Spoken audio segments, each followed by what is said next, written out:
Nagkahiusa ang kasundaluhan sa 18th Infantry Battalion sa Philippine Army ug ang lokal nga panggamhanan sa Akbar nga maghimo og joint medical mission alang sa katawhan sa lugar. Ang aktibidad gihimo sa town hall sa barangay Batu-Batu, Akbar Municipality dinhi sa probinsya sa Basilan kagahapon, Nobyembre 8, 2022. Tumong niini nga matabangan ang mga lumulupyo sa Akbar nga makabenepisyo sa libreng serbisyong medikal nga gihatag sa militar sa Basilan. Matud pa ni Lieutenant Colonel Cyril Santander, Commanding Officer sa 18th Infantry DU8 Patria Battalion, nga bisan og dili kini linya sa ilang mga tahas, apan kinasing-kasing nila kining gihimo sa tumong nga mapaduol og mas maayo ang relasyon sa militar ngadto sa komunidad.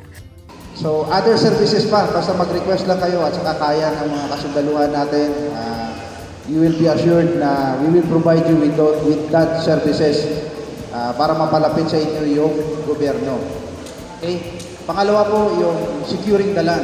Ito po yung sinasabi natin na ginagawa ng mga kasunduluhan na parang masecure talaga yung isang lugar.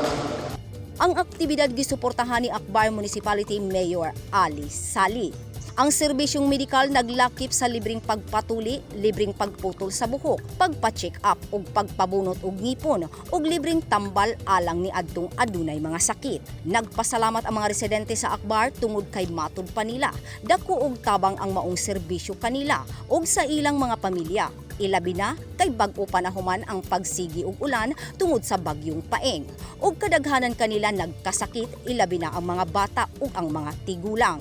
Gipasalamatan usab ni Mayor Ali Sali ang ahensya nga mitabang sama sa 101st Brigade nga nagpadala sa ilang tropa nga doktor alang sa libreng konsultasyon. Akbar Municipal Police Station, municipal councilors ug barangay officials sa padayon nga pagsuporta nga may resulta sa ilang malampusong aktibidad.